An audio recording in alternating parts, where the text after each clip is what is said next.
The last funeral held in this building ended in July. That part was easy to confirm.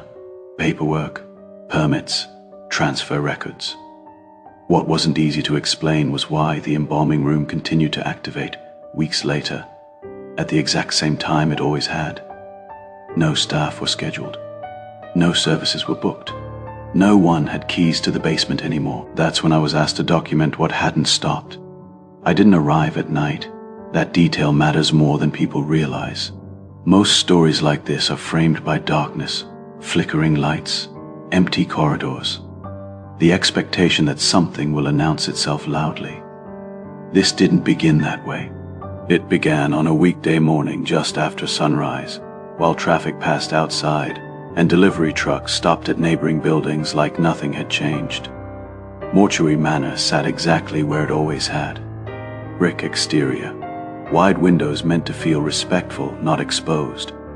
Heavy doors designed to close quietly. For more than a century, families had passed through those doors to do one thing: finish something. Goodbyes here weren't dramatic. They weren't sudden. They were procedural. And when the building closed, it didn't feel abandoned. It felt paused. That was the word the caretaker used when he unlocked the front door for me. Paused. Not shut down, not emptied. Paused, like a system waiting for the next input. The owners hadn't rushed the closure.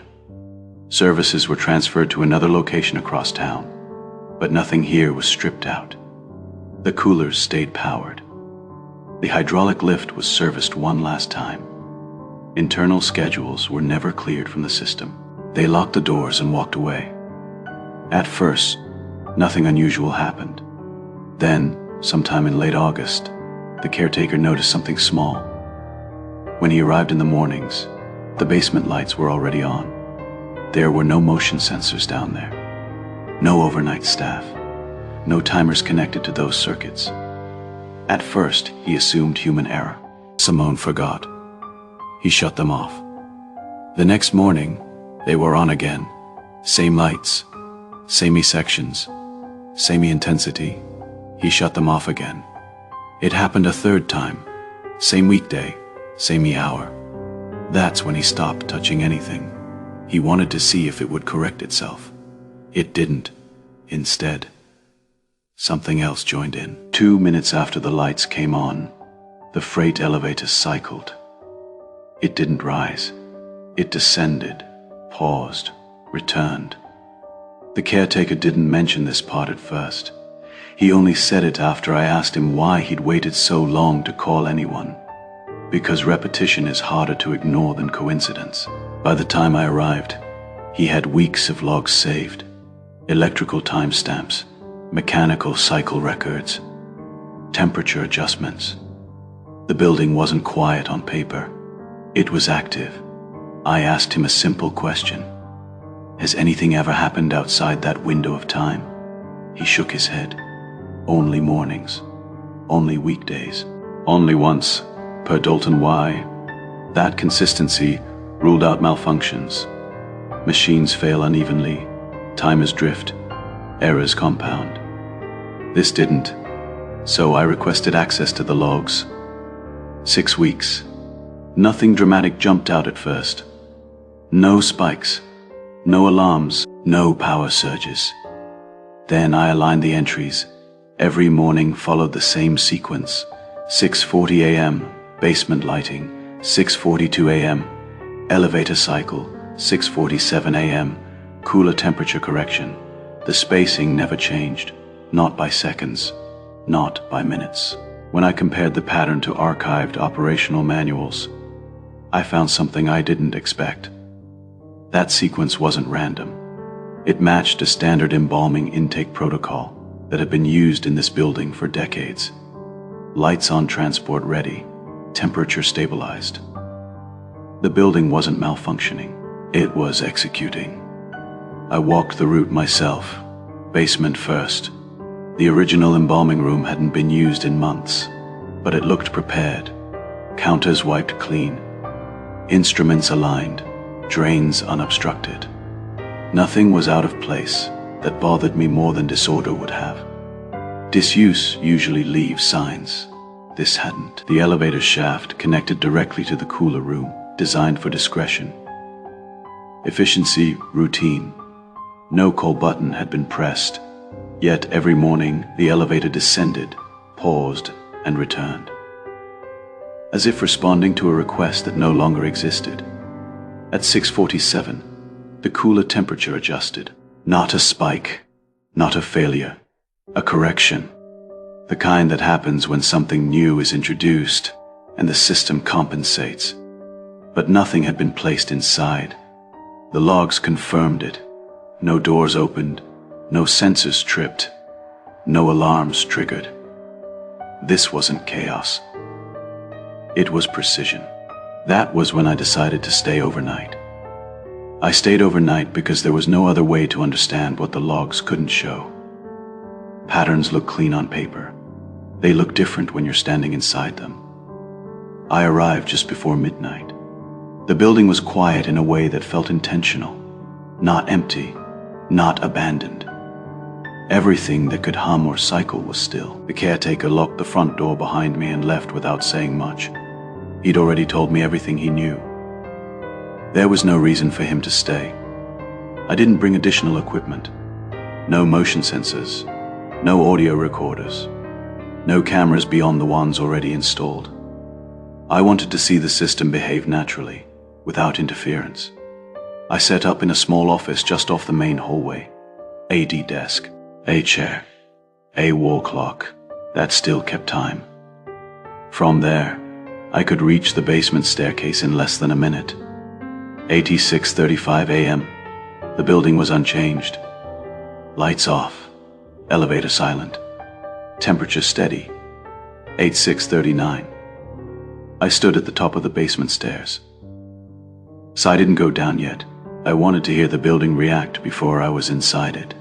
At 6:40, the basement lights turned on. Not all at once, row by row, the way they always had. There was no sound, just illumination spreading through the lower level. I waited. At 6:42, the elevator engaged. I felt it through the floor before I heard it. A low vibration, steady and controlled. The elevator descended, paused, then returned. The doors never opened. I checked my watch. The timing was exact.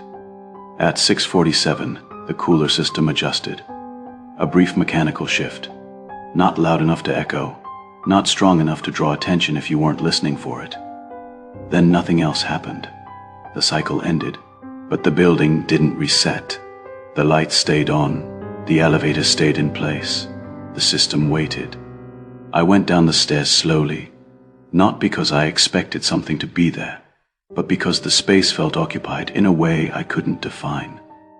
The embalming room looked exactly as it had earlier that day. No signs of disturbance, no temperature difference I could feel, no misplaced tools. If I hadn't watched the cycle happen, I would have assumed nothing had occurred. I stayed in the room for another 30 minutes. Nothing changed.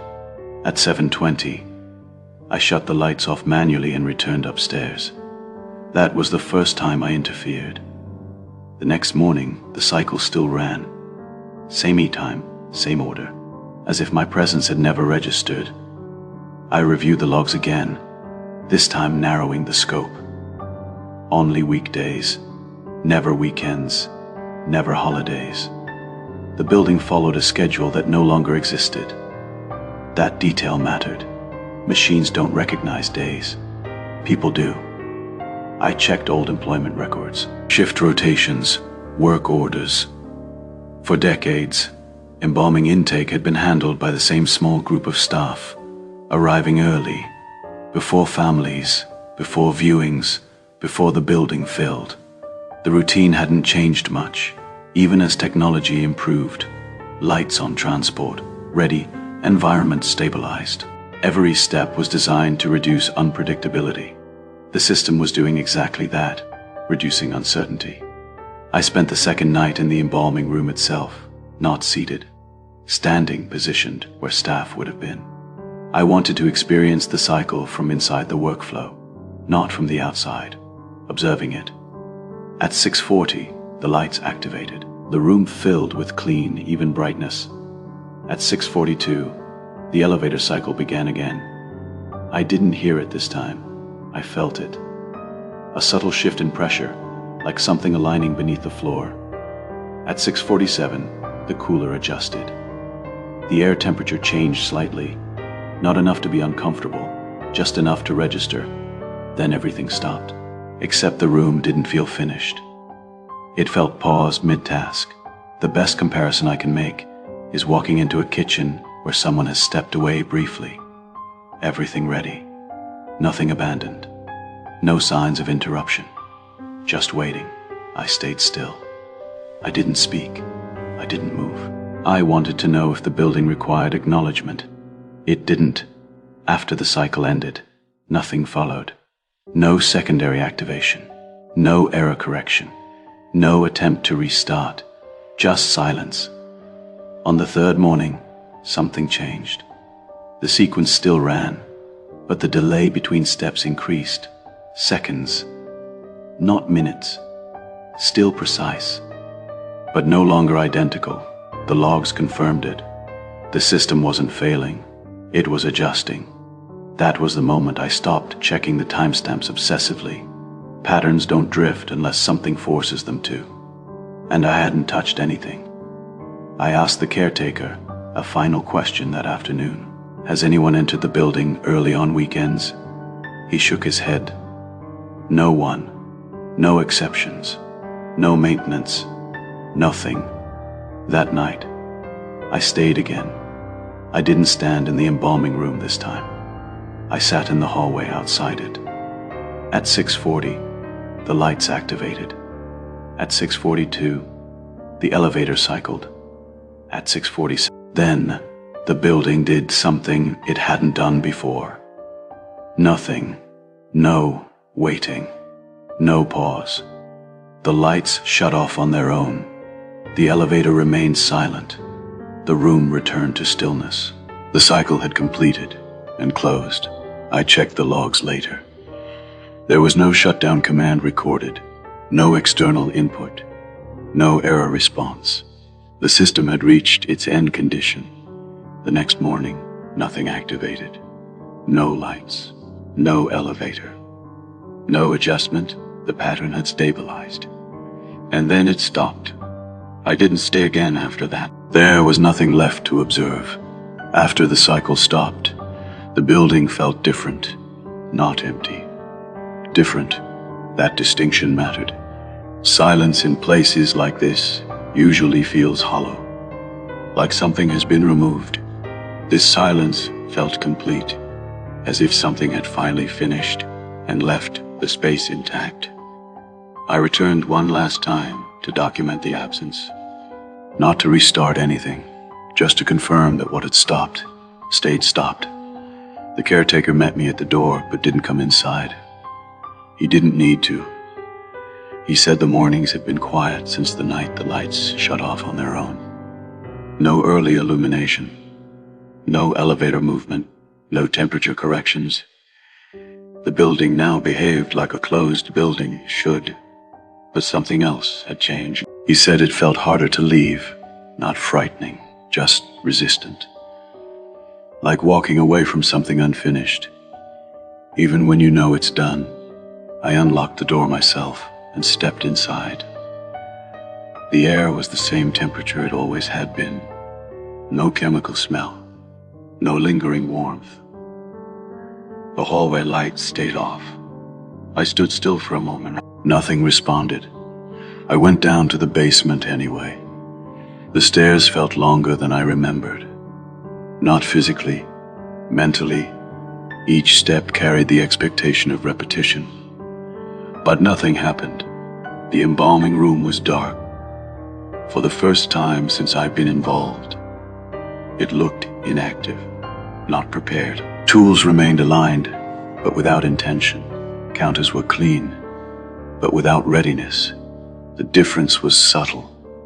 It wasn't something I could have explained to someone unfamiliar with the space. It was the absence of momentum. I stood where staff would have stood. Nothing aligned beneath my feet. No pressure shift, no mechanical hum. The building no longer anticipated anything. I checked the logs one final time. The final recorded entry was the night the lights shut off on their own.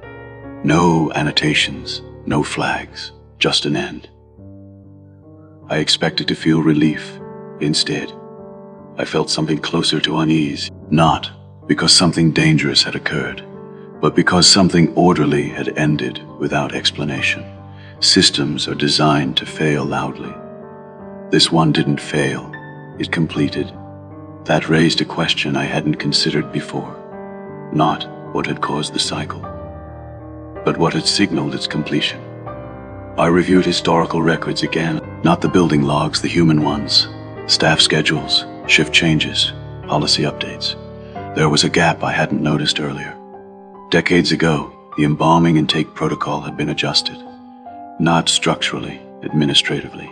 The final step used to involve manual confirmation, a human presence, someone was signing off over time. That step had been absorbed into automation. Confirmation became implied, presence became assumed. The system no longer waited for acknowledgement. It only waited for absence to stop. That idea stayed with me longer than it should have. I walked through the building one final time, not searching, just observing. Rooms felt complete in a way they hadn't before, not peaceful. Resolved. The building no longer expected its routine to continue. It no longer held space for it. I stopped in the hallway, outside the embalming room, and waited. Nothing activated. Nothing responded. The caretaker asked later if I thought it could start again. But patterns that end naturally rarely restart. They require interruption, and nothing here wanted to be interrupted anymore. When I left, I locked the door behind me. Not out of caution, out of habit. Some routines take longer to release than others. I didn't recommend any changes. No system resets. No explanations offered. There was nothing left to fix. The building had already done that itself. I still think about that final night sometimes. Not because something happened, because something stopped. And whatever had been executing that routine had reached its limit without anyone telling it to. Some systems don't need permission to end. They just need to finish what they were built to do. I wasn't asked to return after that final visit. That, more than anything else, told me the situation had resolved itself. The caretaker didn't call with new questions. The owners didn't request a report. No one wanted an explanation. They wanted confirmation that the building would remain quiet, and it did. Weeks passed. Then months. The mortuary stayed closed, unchanged, and inactive in every measurable way. The basement lights never activated again. The elevator remained dormant. The cooler systems held steady without correction. Nothing drifted. Nothing repeated. The pattern had not merely paused. I thought about what that meant longer than I expected to. Because most investigations don't end like that. They end when someone intervenes, when a system is reset, dismantled, or overridden. This one didn't require interference. It didn't require authority. It didn't even require acknowledgement. It stopped because there was no longer a condition that demanded continuation. That idea stayed with me. Buildings don't make decisions. Systems don't reflect. They only respond to inputs or the absence of them. At some point, Mortuary Manor stopped receiving the signal it had been designed to expect. And instead of failing, it completed. I reviewed my notes one final time weeks later, not looking for new meaning, just confirming there was nothing unresolved. There wasn't. Every recorded event had a start point. Every pattern had a consistent shape, and every deviation led toward stillness. There was no escalation, no warning, no final event, just a gradual withdrawal of expectation. The caretaker mentioned later that the building felt easier to lock up now. That was the word he used. Easier, as if the structure itself no longer resisted closure, as if something inside it had finally accepted that its role was complete. That's not something you can quantify. We experience it when a machine finally shuts down after running too long, when a process completes without error, when silence arrives not as absence, but as resolution. I didn't recommend selling the building. I didn't suggest reopening it as a museum. I didn't advise preservation or removal. None of that was my role. The story wasn't about what the building should become next. It was about what it had already finished. I've documented places where activity escalated, places where repetition spiraled, places where routines collapsed into disorder. This wasn't one of those. This was a place that held onto its purpose longer than necessary, and then let it go. That distinction matters, because not everything that persists is broken. Sometimes it's simply unfinished, and not everything that stops has been fixed. Sometimes it's just done. The last time I passed a building, months later, nothing stood out.